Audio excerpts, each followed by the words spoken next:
В нарушение немного программы позвольте предоставить сейчас слово человеку, который является одним, наверное, из разработчиков этого закона. У нас не так часто выпадает возможность встретиться лицом к лицу с таким человеком, и вот сегодня такая возможность у нас есть. Поэтому Мурат Ханиметович Укушев — это главный специалист юридического управления администрации президента. И поэтому, если вам есть что сказать... начальник управления, да? Начальник управления. Вот, если вам есть что сейчас вот сказать в ответ на эту презентацию, мы с большим удовольствием вас сейчас выслушаем.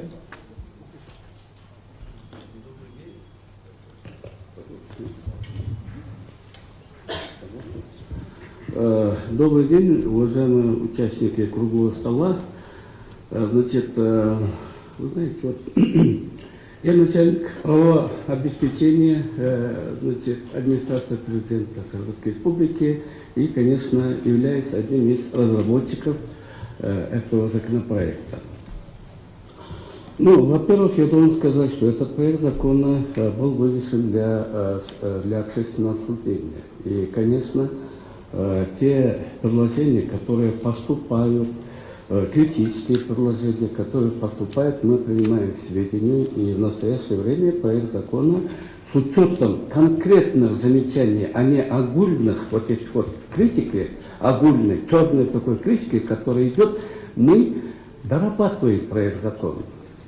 Мы, например, направили проект закона во все министерства, ведомства и так далее. Мы получили соответствующие замечания и предложения. Мы дорабатываем этот законопроект. Но я должен сказать, вот уважаемый Турараджи Оркиниша, значит, высказал некоторые суждения. Я бы тоже хотел, если вы предоставите время, значит, тоже высказать свое мнение. Почему, значит, в 2022 году, через 30 лет после принятия этого закона, а закон был подписан Аскар Акаевичем 2 июля 1992 года, 30 лет прошло. За это время не только у нас президенты, там, а несколько президентов сменились и так далее, пришло новое поколение. Я здесь старше многих здесь присутствующих, намного, да? К примеру, я скажу, да? Вот нас обвиняют в том, что вот на 80, 90, на 100% мы якобы там переписали и так далее. Уважаемые журналисты, уважаемые юристы, вы должны понимать, что мы вышли из советской системы права.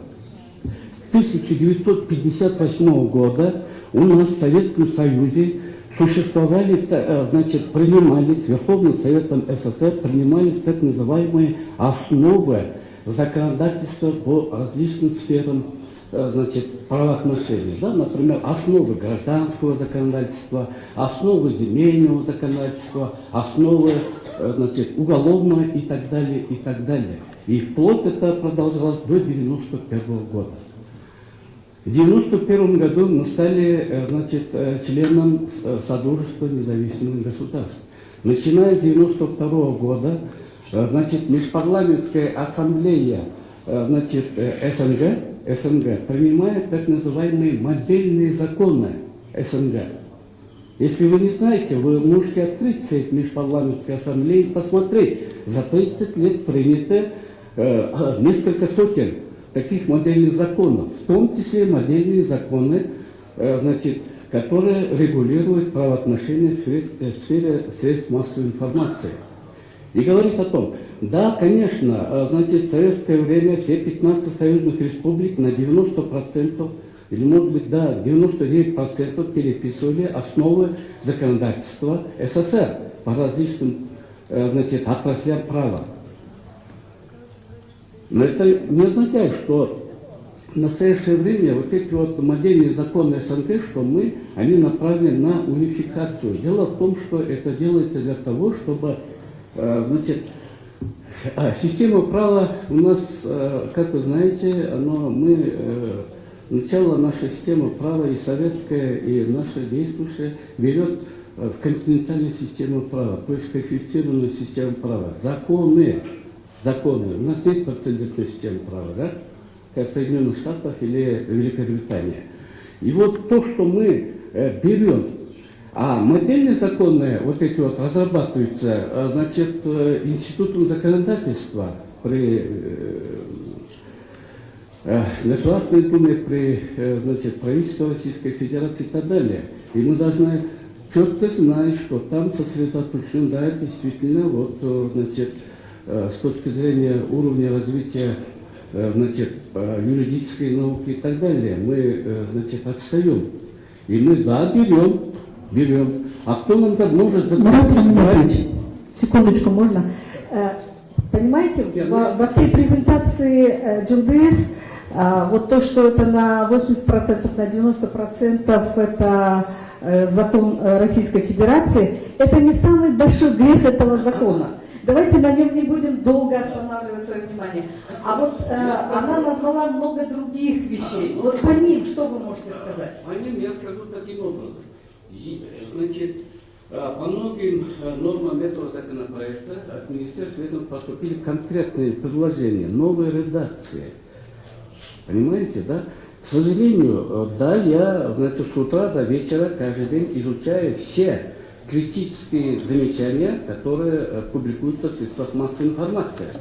Но я должен сказать, здесь уважаемый Радио Книжев кое-что высказал, да? Я приведу пример, один небольшой. Ну, это касается, может быть, немножко другого законопроекта, но вы послушайте, пожалуйста, и я надеюсь, что вы тоже можете... Может быть, мы не будем по другому закону? Нет. Нас волнует законопроект о СМИ. Если можно, по нему. Я назову, все-таки процитирую. Значит, я не знаю, есть ли у нас такой эксперт, как директор Центра анализа государственной политики Алмаз проживает. Я понятия имею об этом человеке. Но что он произносит, что он пишет и что публикует, да? Наши уважаемые средства массовой информации. Он пишет, в проекте закона нарушаются все нормы Конституции, международных договоров. Он хуже, чем российское законодательство от иностранных агентов. Под этим законом будут преследовать, казнить всех неудобных, оппозиционно настроенных. Свобода слова ними будет избирательна. Да. Как это можно? Вот разумный человек, разумный так называемый эксперт может произносить вот такие вот слова. И вот это вот публикуется. Ну, человек имеет право. Да, имеет право, но есть пределы. Даже действующий закон о средствах массовой информации есть 23 статья. Перечень информации, не подлежащей публичному распространению. Здесь, значит, длинный перечень. Тот же перечень содержится и в этом проекте, который вывешен на общественное обсуждение, да? Я скажу.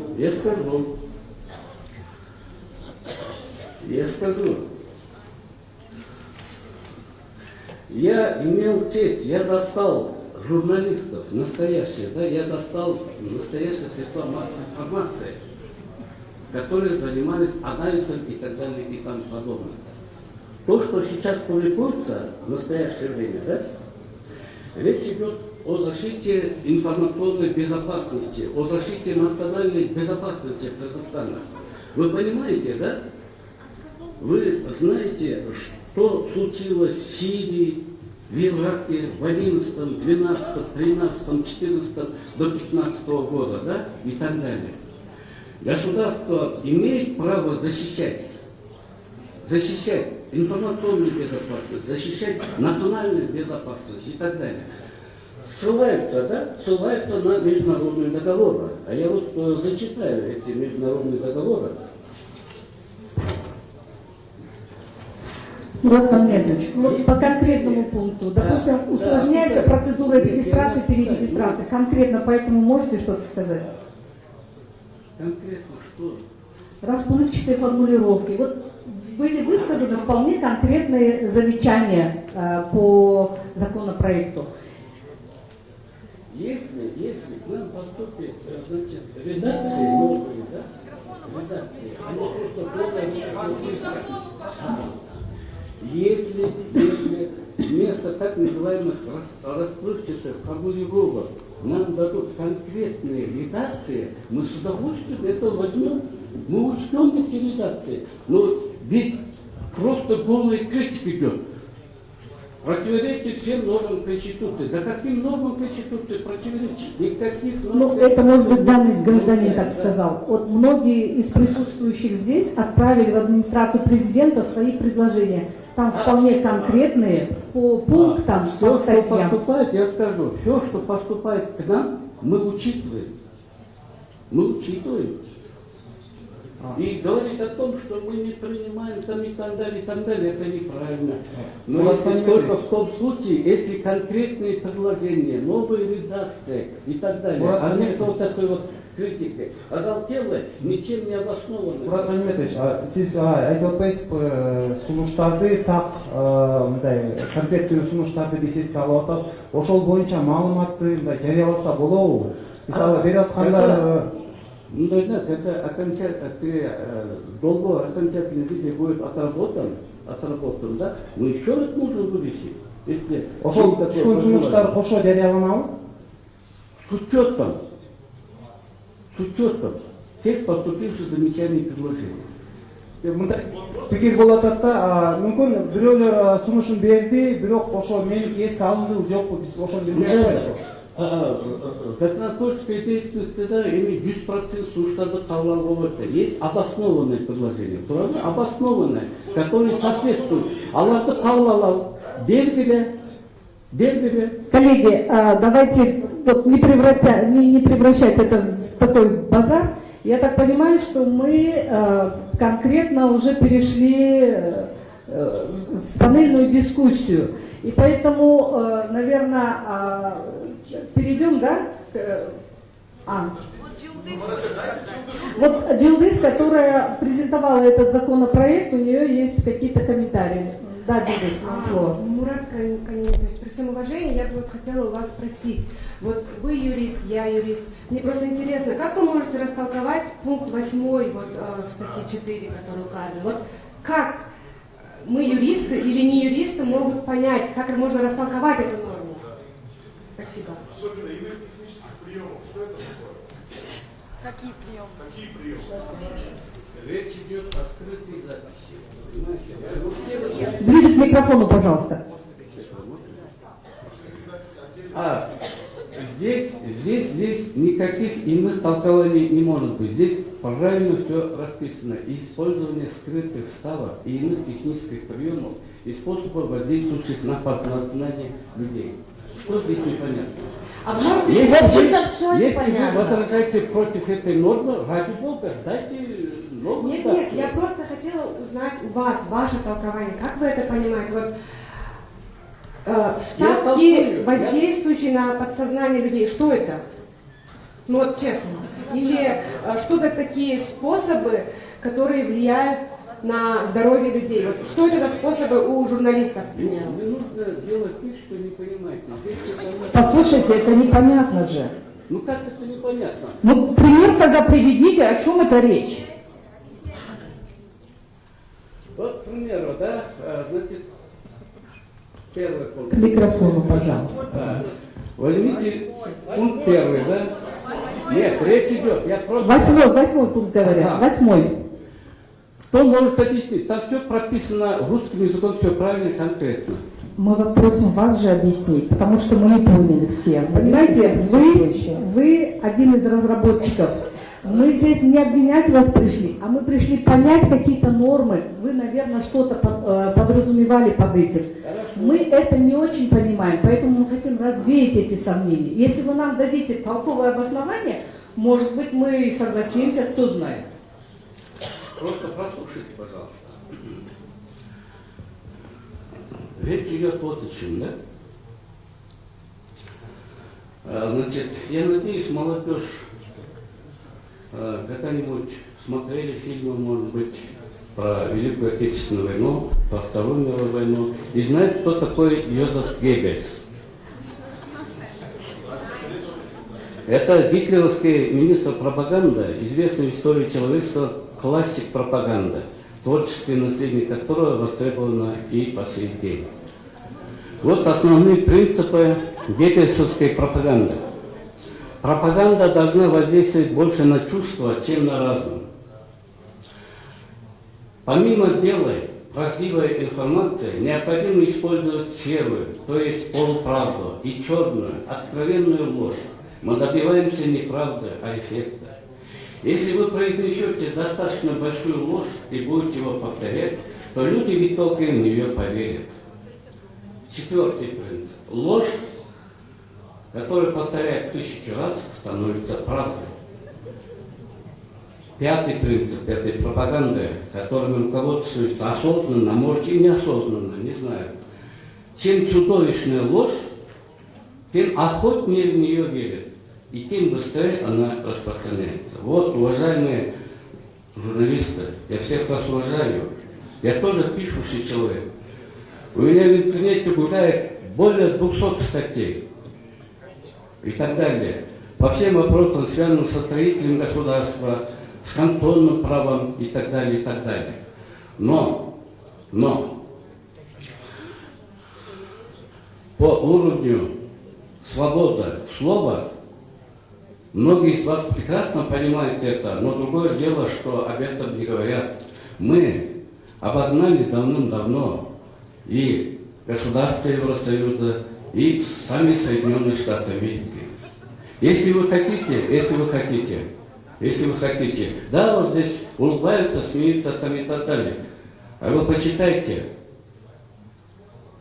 К примеру, да, здесь выступала госпожа, представитель ООН, когда в странах Евросоюза, в Соединенных Штатах Америки запрещают средства массовой информации Российской Федерации. Это о чем-то говорит? А вы говорите, мы никого не запрещаем. Наш проект закона разработан для того, чтобы обеспечить информационную безопасность, национальную безопасность нашего государства. И мы готовы, я еще раз повторяю, если мы будем получать соответствующее обоснованное предложение, мы учитываем. Все, что опубликовано, значит, в средствах массовой информации, я имею в виду электронной, физической заметки и так далее, мы учитываем все. И вот когда мы специально, может быть, опубликуем еще раз после соответствующей доработки и так далее, вы поймете, что мы ушли. Все ваши замечания. Спасибо вам. А можно вопросы? Спасибо, брат. А можно вопросы?